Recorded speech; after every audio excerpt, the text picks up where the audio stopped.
오늘 본문을 가지고 한결같은 믿음, 한결같은 믿음이라는 제목으로 말씀 증거하겠습니다. 방금 우리는요 8절에서 열왕기상 18장 8절에서 15절까지 읽었지만 실제로 어제 본문인 1절에서부터 또 16절까지가 이게 하나의 스토리입니다.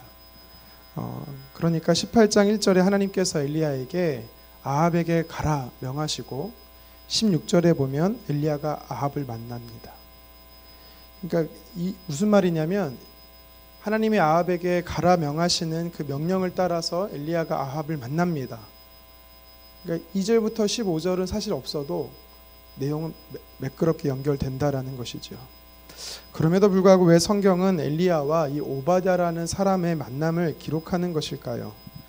저는 말씀 묵상하면서 이 인물을 통해서 하나님이 우리에게 말씀하고자 하는 것이 무엇인지에 대해서 생각해 보게 됐습니다. 엘리야가 아합을 만나는 것은 처음이 아닙니다. 열왕기상 17장 1절에 보면 엘리야가 아합 왕과 독대하는 것을 우리는 볼 수가 있지요. 그때 엘리야가 아합에게 직접 가서 만났습니다. 그런데 이번 두 번째 만남 18장에서는 하나님께서 엘리야에게 아합 왕을 만나라 하실 때는 왜 직접 가지 않고 오바댜라는 인물을 통해서 만나고 있느냐라는 것이죠. 의구심이 듭니다. 물론 17장에도 보면 하나님께서 엘리야가 아합 왕을 만날 때 다른 누구를 통해서 만날 수 있다라는 가능성은 열려 있습니다. 성경이 기록해 놓지 않았기 때문에 우리가 모를 뿐이지 다양하게 열려 있는 상황을 추측할 수가 있습니다. 그렇다면 하나님께서 명하셔서 엘리야 선지자가 3년 전에 아합 왕을 처음 만났고 시간이 흘러서 3년 후에 두 번째의 만남 속에서 왜 하나님은 직접 만나도록 연출하지 않고 오바댜를 통해서 중간 브릿지 연결고리를 하나님께서 허락하셨는가? 그 역할을 허락하신 이유가 뭘까?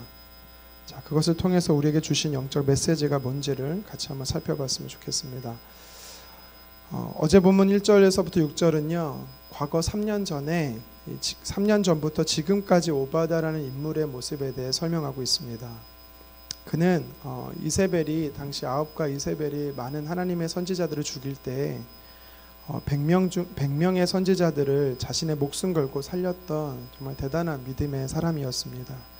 그러다 보니까 성경은 3절에 하나님을 지극히 경외하는 자다라고 칭찬을 평가를 하고 있는 것이지요. 현재는요 가뭄이 3년 동안 지속되다 보니까 사람뿐만 아니라 가축들도 이제 죽게 생긴 것이죠. 그래서 가장 중요한 것이 이제 물을 찾는 것이었습니다. 그래서 오늘 말씀에 보면은 오바댜가 물을 찾는 중에 이제 엘리야 선지자를 만나게 되는 것입니다. 그래서 우리가 방금 읽었던 8절에서 15절의 말씀은 이 둘이 만남을 통해서 대화가 오고 가고 있는 것을 우리는 알 수가 있습니다. 지금 현재 시점에서 기록되어 있는 것입니다. 여러분 근데 우리가 한 절씩 교독하면서 본문을 읽어가면서 이 둘 사이에 대화가 좀 어색하다라고 느껴지지 않았습니까? 새벽이라 비몽사몽간에 읽어서 잘 기억이 안 납니까? 하나님을 분명히 이 오바댜라는 인물을 어제 등장시킬 때는 하나님을 지극히 경외하는 자라고 설명했습니다. 자기 목숨 걸고 그들의 생명을 지켰던 대단한 믿음의 사람이다라고 소개를 했습니다. 그런데 이 엘리야와 오바댜의 대화를 오고 가는 대화를 살펴보면 성경이 말하는 이 인물의 명성과 또 평가에 걸맞지 않게 조금 궁색하고 찌질한 신앙의 모습을 좀 보여주고 있습니다. 엘리야가 오바댜에게 요청하죠. 내가 여기 있다고 아합에게 가서 말해달라. 그랬더니 오바댜는 나는 말 못한다. 딱 잘라서 거절합니다. 오바댜의 거절의 이유가 무엇입니까? 아합이 엘리야를 만나면 분명히 선지자를 죽일 것이기 때문에 엘리야를 위해서 거절한 것입니까? 그렇지 않습니다. 오바댜 자기 자신 목숨 때문에 그런 거죠. 우리 9절 말씀 함께 읽겠습니다. 이르되 내가 무슨 죄를 범하였기에 당신이 당신의 종을 아합의 손에 넘겨 죽이게 하려 하시나이까. 아멘. 또 12절 하반절에 보면은요 오바댜가 이런 말을 합니다. 내가 가서 아합에게 말하였다가 그가 당신을 찾지 못하면 내가 죽임을 당하리이다. 아멘. 그러니까 엘리야 선지자의 말대로 아합에게 가서 엘리야를 찾았다고 말은 할 수는 있지만 그것으로 인해서 내가 위험에 빠진다. 지금 이 얘기를 하고 있는 것입니다. 오바댜는 이렇게 안 봤는데 그가 변했어요. 3년 사이에. 어떻게 하나님을 경외하는 자가 이렇게 말할 수 있을까라는 생각이 들지요. 엘리야와 이 오바댜의 대화를 통해서요, 둘의 현격히 차이 나는 것을 하나 발견합니다. 그게 무엇입니까? 믿음의 차이를 발견할 수 있다라는 거죠. 한 사람은 믿음이 자라고 한결같습니다. 다른 한 사람은 3년의 시간 후에 믿음이 작아졌고 퇴보된 것을 볼 수 있습니다. 먼저 하나님은요, 엘리야를 3년 동안 철저히 숨기셨어요.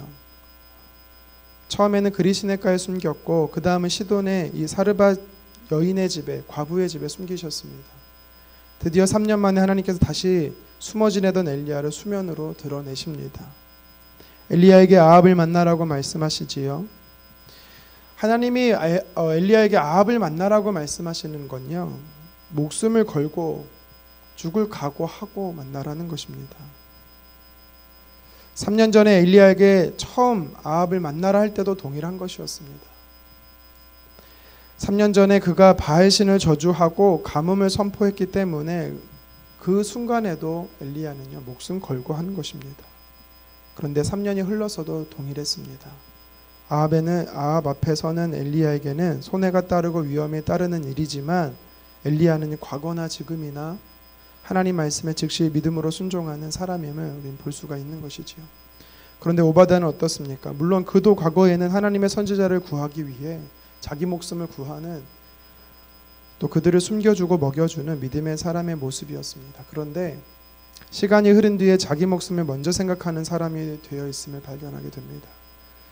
오바댜라는 사람은 믿음은 과거는 참 훌륭했습니다. 지금 현재는 물론 하나님을 떠난 것은 아닙니다. 그런데 과거보다 신앙이 떨어져 있는 것을 발견하게 되지요.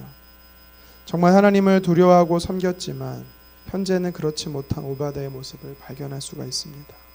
왜 그럴까요? 왜 이렇게 시간의 흐름 속에 한 사람은 한결같은 믿음을 지니지만 한 사람은 믿음의 퇴보를 볼 수 있는 걸까요? 그거는요, 관점의 차이 때문입니다. 관점의 차이.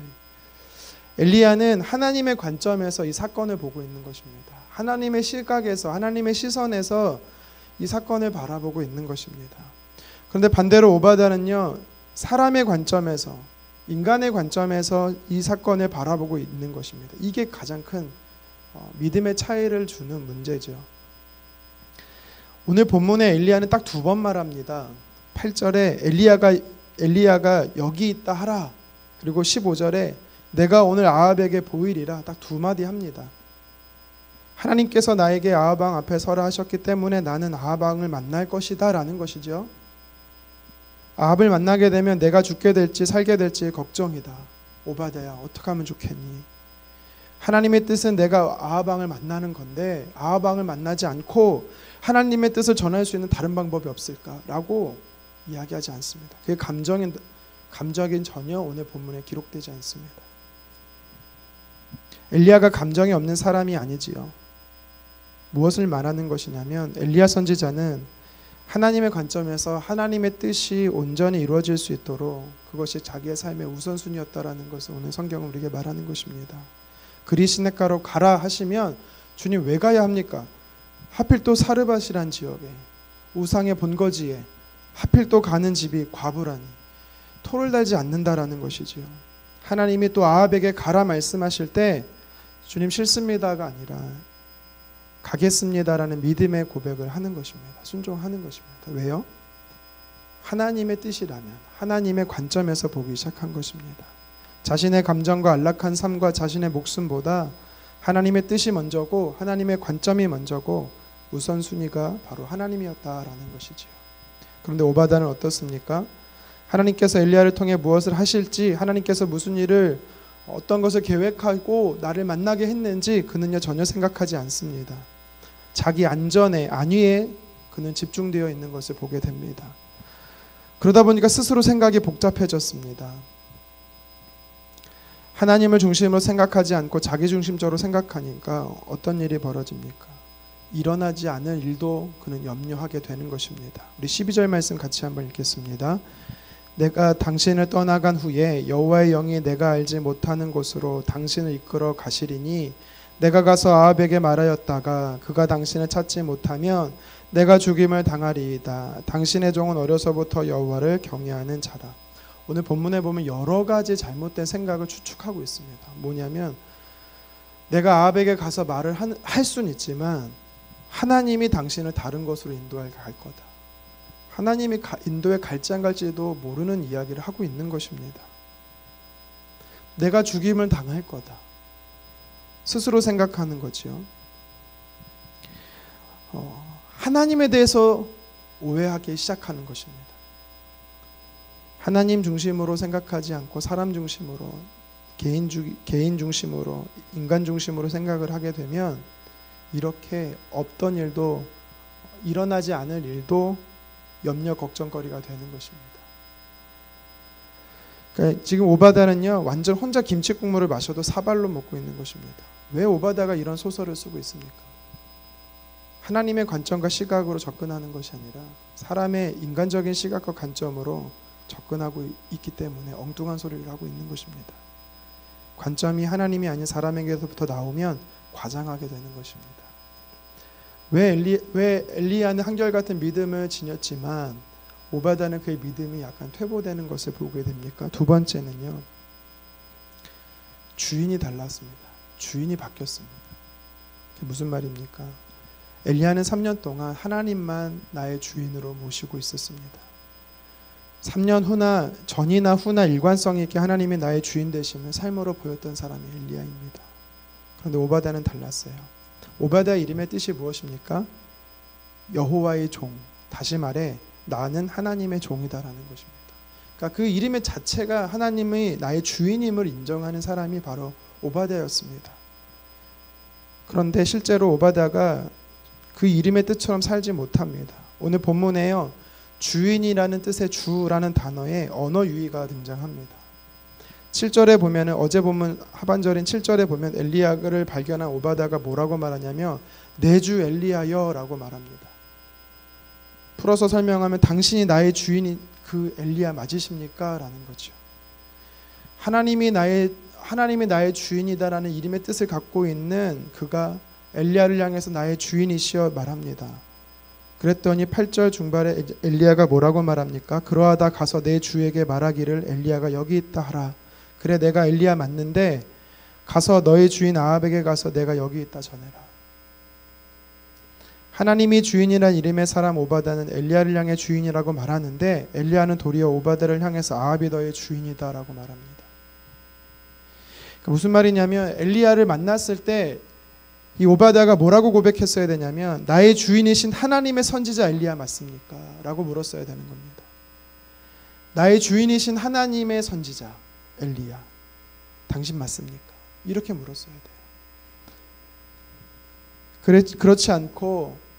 그렇지 않기 때문에 평소에 하나님을 나의 주인으로 모시던 그가 어떤 연유에서인지 시간이 흘러서 그 고난, 이 3년의 고난 시간 동안 그가 조금씩 변하게 되는 것을 우리가 보게 되지요. 이것은요, 이 언어의 유희는 우리에게 무엇을 얘기하는 거냐면 엘리야와 오바댜의 이 대화 속에서 정말 우리 삶의 주인이 누구냐라는 것이죠. 그것을 묻고 있는 것입니다. 여러분들의 주인은 누구십니까? 과거에 하나님이 내 삶의 주인이셨습니까? 그러면 현재 내 삶의 주인은 누구십니까? 나의 삶의 주인이 하나님이 되시기를 주님의 이름으로 축원합니다.